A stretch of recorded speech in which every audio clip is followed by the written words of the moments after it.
Drabanians and Jejak Sahabat present Walk the Talk.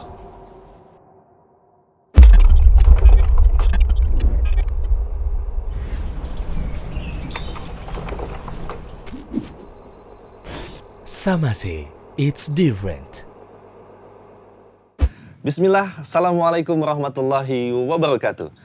Alhamdulillah, wassalatu wassalamu ala rasulillah wa ala alihi wa sahbihi ajmain amma ba'd.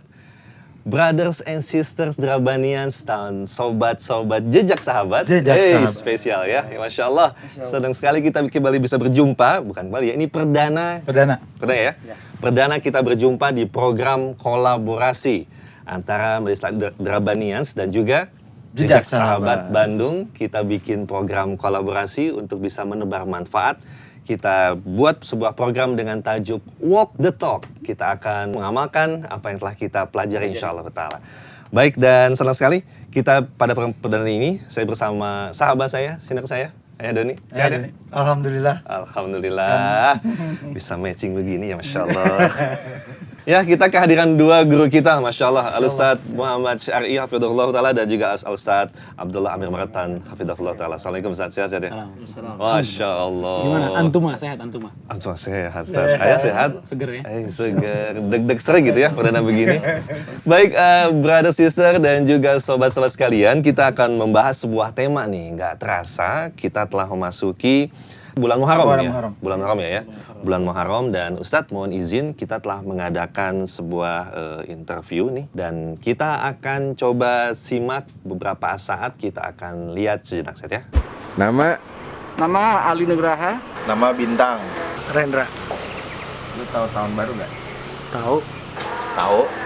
Tahun baru ya tahu lah, tahun baru sih pasti tahu. Lu ngerayain tahun baru nggak? Sampai saat ini sih belum pernah sih ngerayain. Dulu sih gue kecil dirayain, Om. Enggak lah, di rumah aja, macet kemana-mana mah. Kalau lu tahu tahun baru Islam nggak? Tahu. Kapan? 1 Muharram. 1 Muharram ya? Itu kalau nggak besok ya? Besok ya? 1 Muharram seingat gue sih besok, seingat gue. Sekarang tanggal 18 kan? Ya berarti besok lusa, antara itulah 1 Muharram ya. Terus kalau tahun baru Islam itu perlu dirayain nggak? Kalau yang besar-besaran sih menurut gue sih ya nggak perlu ya sebenarnya sih. Lebih ke sebenarnya kan apa ya, pergantian tahun itu kan kita semakin dewasa ya kan, mungkin lebih ya mengingat aja lah apa kira-kira yang kemarin-kemarin tuh gimana, kedepannya kita harus lebih baiknya seperti apa. Paling seperti itu aja sih biasanya kalau gue ya. Rayain, Om. Dulu kan di kampung ada acara keliling-keliling pawai obor tuh sambil sholawatan. Terus juga biasanya kalau di keluarga tuh ada puasa dulu kalau nggak salah deh. Apa setelah tahun baru gitu, gue lupa. Ya biasanya kalau deket rumah gua tuh pada maulid, pada baca sholawat, ngaji. Ada juga yang arak-arakan keliling. Baik Ustadz, nah setelah kita lihat nih tadi nih pemaparan atau hasil wawancara teman-teman di lapangan nih Ustadz, kita akan coba menanyakan tentang gimana sih ya? Jadi gini Ustadz, yang kita angkat kan di bulan Muharram ini pasti tahun baru Islam nih. Betul. Sebelum ke tahun baru Islam, apa sih tahun baru?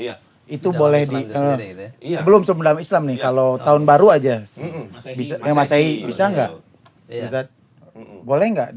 Iya, dalam Islam tahun baru itu sebetulnya perkara yang bisa dikatakan nggak ada ya sebetulnya. Karena orang ngadopsi ini sebetulnya dari kebiasaan, bahkan kata para ulama ini sebetulnya diambil dari agama, dianah sebetulnya, dari keyakinan orang kafir. Sejarah memang menunjukkan seperti itu. Jadi memang kalau bertanya tentang hari raya misalkan di dalam Islam ya. Tapi sebelum Islam kita kadang-kadang bertanya begini maksudnya. Islam ada hari rayanya nggak sih? Ada.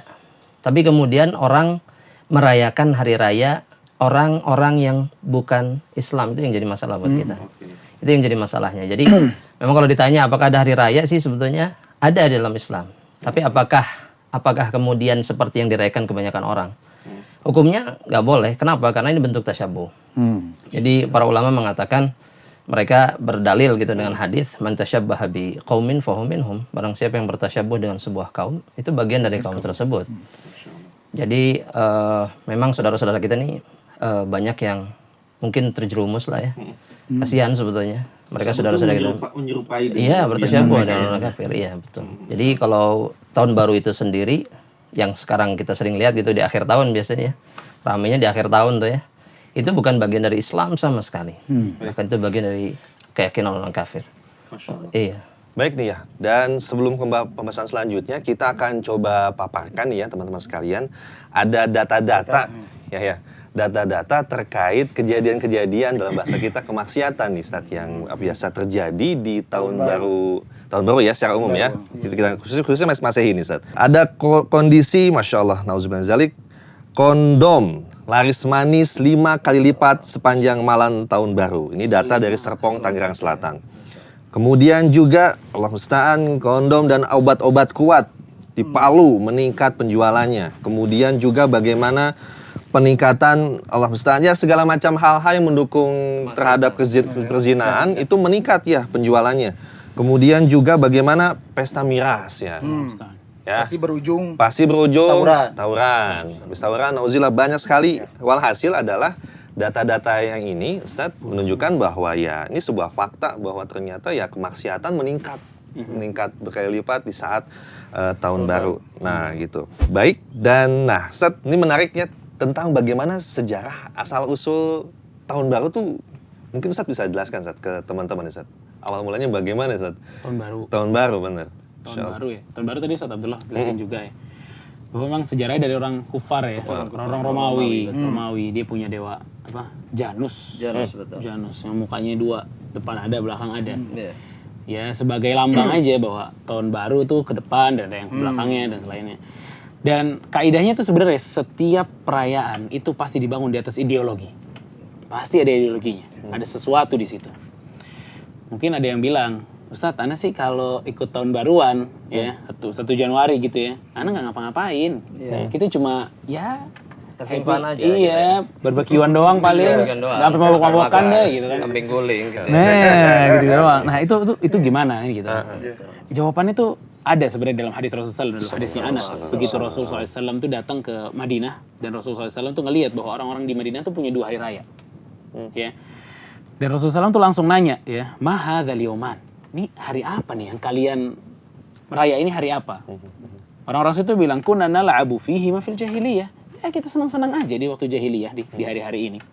Faqala Rasulullah SAW, "Innallaha qad abdalakum bihi ma khairan minhuma." Allah punya ganti yang lebih baik daripada hari raya yang kalian lakukan.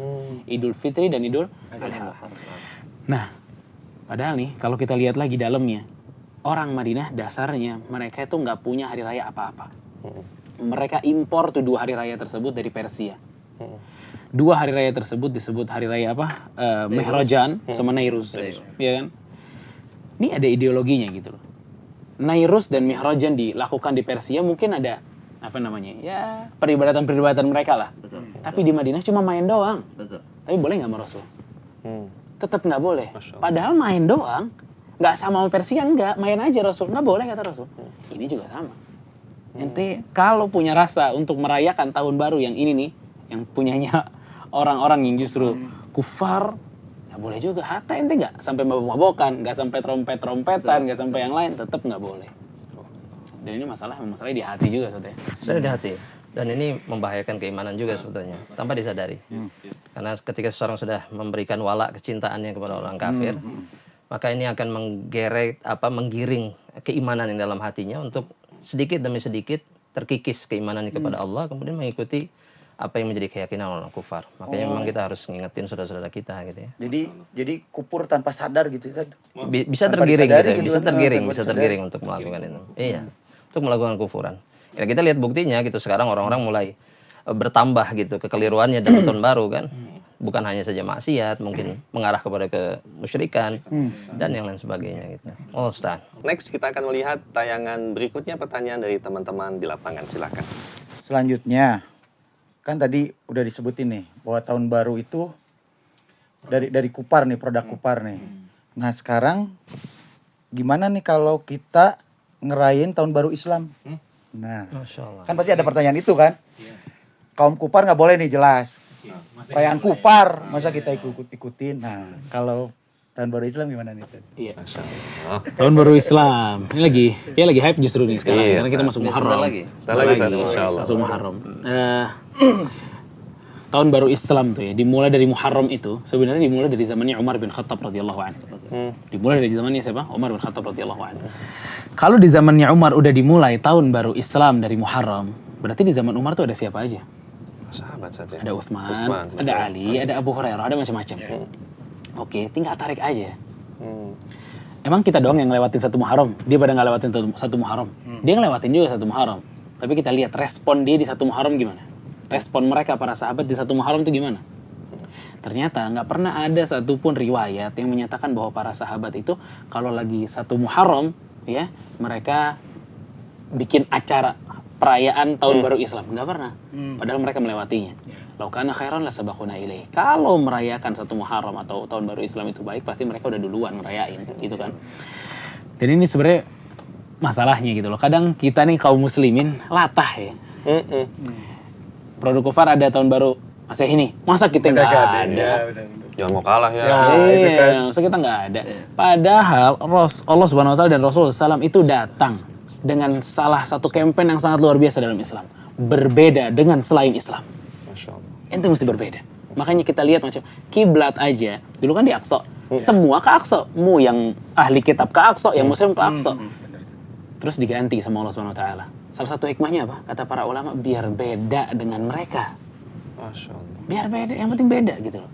Makanya kalau kita lihat dalam kitab misalnya Syekhul Islam Ibnu Taimiyah Iqtida' Shiratal Mustaqim, kita bisa melihat bagaimana Islam itu memberikan kepada kita bahwa ente ini mesti berbeda dengan mereka. Orang yang punya apa ya? Pemberian dari Allah berupa hidayah dan iman itu mesti beda dengan orang yang enggak diberikan hidayah dan iman oleh Allah Subhanahu Wa Taala. Ya kan? Makanya jenggot, ya kan? Rasulullah SAW itu kan salah satunya apa? Wa khaliful musyrikin. Ente beda sama orang musyrik dong gitu. Khaliful Yahud dan Nasara. Khaliful Yahud dan Nasara. Bedain diri sama Yahudi dan Nasrani dan seterusnya. Makanya nggak bisa sebuah keburukan tuh dibalas lagi sama kita dengan keburukan gitu. Biar sama, nggak bisa gitu. Walaupun niatnya baik ya. Ternyata baik lah itu. Baik, dan terkait program kolaborasi ya antara Bandung dan Jakarta. Nah tadi kan terkait produk kaum kufar ya, kita nggak boleh menyerupai dan sebagainya. Nah, walaupun dengan kegiatan keagamaan gimana Ustaz? Misalnya mengadakan doa bersama, kemudian juga muhasabah, renungan akhir tahun. Itu ada amalan-amalan khusus nggak gitu kan? Iya, Masya Allah. Yang perlu kita tahu dulu tentang Muharram itu, Rasulullah SAW menyebutnya Syahrullah. Itu bulannya Allah. Bahkan para salaf kata sebagian ulama mengatakan ini Syahrullahil Asam. Ini adalah bulannya Allah yang asam. Asam itu artinya sunyi. Kenapa sampai disifati dengan kesunyian? Karena salafun as-salih itu ketika berada di bulan ini, mereka betul-betul mengagungkan bulan ini dengan ibadah. Ada ta'zim memang. Sebagaimana Allah Subhanahu wa taala mengagungkannya di dalam Al-Qur'an, bahwasanya minha arba'atun hurum kata Allah dalam surat At-Taubah. Di antara 12 bulan itu ada 4 bulan yang haram. Artinya ada ta'zim. Kemudian Ibnu Abbas sampai mengatakan dosa-dosa di dalamnya dilipat gandakan, pahala juga dilipat gandakan. Maka artinya seseorang ketika berada di bulan ini, kalimat yang pertama muncul di benaknya harusnya ibadah. Tapi masalahnya, ibadah itu kan ada aturannya kalau dalam Islam. Artinya istilahnya para ulama itu tauqifiyah istilahnya. Jadi memang ada tuntunan, kita hanya ngikutin aja gitu. Nah, seperti pertanyaan Ayah Doni tadi ya. Apakah ada sih amalan kayak tadi doa Zikir akhir tahun dan segala macam? Pertanyaannya sederhana sebetulnya.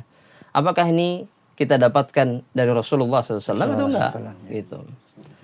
Dan jawabannya pun sederhana. Ketika dijawab, oh tidak, enggak ada Ustaz. Maka jawabannya, jika tidak datang dari Rasulullah SAW, lantas siapa yang kita sedang ikuti sekarang? Berarti selain Rasulullah SAW.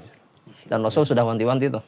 Rasul sudah bilang, man amila amalan laisa alaihi amruna fahuwa rad, kata Rasulullah SAW.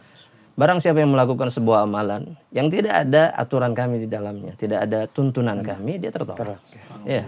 Makanya kalau ada doa akhir tahun, kadang ada yang sedekah di 10 Muharram misalkan ya kepada anak-anak yatim. Kan sampai disebut lebaran anak yatim istilahnya ya. lebarannya anak yatim itu setiap hari sebetulnya. Kalau kita sadar bahwasanya Rasul bilang mengusap kepala mereka sallallahu alaihi wasallam itu melembutkan hati. Iya, subhanallah sebagaimana dalam riwayat Imam Ahmad. Jadi memang subhanallah kita perlu inilah bebenah lah gitu ya dalam masalah bulan Muharram ini. Tapi intinya ibadah yang banyak. Secara umum. Rasulullah SAW bilang afdhalus shaumi ba'da Ramadan. Saum yang paling terbaik setelah Ramadan itu saum syahr Muharram. Ya. Syahrillahil haram, yaitu syahr Muharram. Subhanallah. Nah, tadi kan Ustadz mungkin itu puasa nih. Puasa. Nah, puasa di bulan Muharram kan itu ada puasa Asyura gitu. Gimana nih? Oh, Masya Allah. Puasa Asyura Iya, ya. Asyura. Asyura. Disebut Asyura karena di hari ke-10 ya. Masya Allah. Ini sebetulnya hari, kata Rasulullah SAW, hari di mana Allah Subhanahu wa taala memberikan kemenangan kepada Nabi Musa. Ya, makanya subhanallah Rasulullah SAW ketika ke kota Madinah, kan banyak orang Yahudi itu di kota Madinah pada saat itu. Ketika hijrah beliau melihat bahwasanya orang Yahudi itu berpuasa di hari ini. Ketika ditanya oleh Rasulullah SAW, kenapa kalian berpuasa di hari ini? Kata mereka, ini hari di mana Allah memberikan kemenangan kepada Nabi Musa alaihissalam. Masya Allah, kata Rasulullah SAW, kami lebih berhak untuk senang dengan kemenangan Nabi Musa alaihissalam yang diberikan, subhanallah. Maka Rasul kemudian memerintahkan para sahabatnya untuk berpuasa. Sumu, kata Rasulullah SAW, berpuasalah. Nah, cuman ada ganjalan nih di hati para sahabat tuh ketika sama ibadahnya sama, puasanya bareng dengan orang Yahudi. Ini kok kita sama dengan orang Yahudi, kata para sahabat. Ya, kata Rasulullah SAW, selisihi mereka. Khaliful Yahud. Sumu at-tasi, kata Rasulullah SAW. Puasalah di hari yang ke-9. Dan Nabi subhanallah ya dengan takdir Allah Subhanahu wa taala, beliau tidak sempat untuk melakukan yang puasa yang hari ke-9 ini ya. Maka kata Rasulullah SAW, in kana yaum sanahal qabla wa amal qabil sanasumut tasi. Beliau kalau tahun depan kita masih hidup, maksudnya Rasulullah SAW masih hidup, kita akan puasa hari yang ke-9. Beliau tidak sempat untuk melakukannya, tapi para sahabat kemudian melaksanakannya. Jadi memang ahsannya gimana kalau puasa di bulan Muharram nih ya 9-10 lagi maksudnya biar beda juga dengan orang Yahudi gitu. Sampai ke situnya ya. Iya. Masya Allah. Jadi kalau subhanallah bagaimana Rasulullah SAW menjaga kita tadi dari tasyabbuh dengan orang kufar itu, kita ini memang beda kok. Kita ini beda sama mereka. Karena tempat kembali kita juga beda. Ya, benar. Iya, subhanallah. Ya, tempat kita juga beda. Insyaallah. Masya Allah. Ustaz, menarik saya ya. Menarik, mungkin agak lada, agak pedas ya. Kritisi, tapi ini kan sebuah bentuk rahmat kasih sayang Ustaz ya. Untuk bisa saling mengingatkan pada teman-teman sekalian, baik di teman-teman Rabbaniyas dan juga sahabat-sahabat jejak sahabat ya. Masya Allah, terima kasih banyak. Dan tentunya setelah itu juga kita, semoga Allah mudahkan kita untuk bisa kembali dalam program kolaborasi ini yang akan tayang ya di 2 platform medsos. Dan semoga Allah mudahkan. Dan juga tentunya setelah itu juga kita mengucapkan terima kasih nih untuk wardrobe kita ya. Dari Samase. Masya Allah. Terima kasih banyak. Nyaman ya? Rasa kamu lebih mudaan gitu ya. Memang muda kita ya. Different. Masya Allah. Baik. Dan Samase dari tahun 2014 dengan berpusat di Bandung. Memiliki banyak macam model ya. Masya Allah. Silakan untuk info-infonya bisa dilihat di nomor berikut di Instagramnya. Oke. Di mana nih? Sebelah mana, Kak? Di sebelah mana? Guys, tukang edit. Oh, di sini. Kasih kode. Sip. Awas ya, mesti pas ya. Oke, saya. Dan silakan cek Instagramnya atau datang langsung ke Samase Sentro di Jalan Buah Batu, Bandung. Dan setelah itu kita ngucapin terima kasih banyak buat yang telah mensupport kita nih. Ya Allah, dari Warung Nasi Bu Imas. Aduh, terima kasih banyak dari Warung Nasi Bu Imas. Warungnya di Kebun Kelapa. Kebun Kelapa. Ini yang punya warung apa yang punya tempat? Masya Allah. Nuhun Kak Oki, ya Allah, jazakallah khair. Aduh, waalaikumsalam warahmatullahi wabarakatuh. Warungnya di Kebun Kelapa ini spesial banget ya. Ada jukut goreng. Kalau ke Bandung nggak pernah lepas. Ustaz nyobain ya? Betul. Sop kikil. Apal ya? Jagonya karedok. Lenca. Masya Allah. Silakan main langsung aja keluar ke Kebun Kelapa ataupun pesan antar juga bisa. Sekali lagi terima kasih banyak ya. Semoga Allah memberkahi usaha teman-teman semua. Masya Allah, barakallahu fikum. Terima kasih banyak pada panitia Jak Sahabat, kemudian Rabbaniyas ya. Semoga Allah mudahkan kita kembali berjumpa di program kolaborasi yang akan datang. Ya. Siap ya. Semangat ya. Insya Allah ya. Syukran Ustaz, jazakumullah khair. Semoga Ustaz sehat terus. Amin insya Allah. Teman-teman juga semua di rumah ya. Dan kita akan tutup dengan wassallallahu ala nabiyina Muhammadin wa ala alihi wasahbihi wassalam. Assalamualaikum warahmatullahi wabarakatuh. Nah, Ya, Masya Allah. Masya Allah, ya Allah. Ah, enteng, Kosong ya.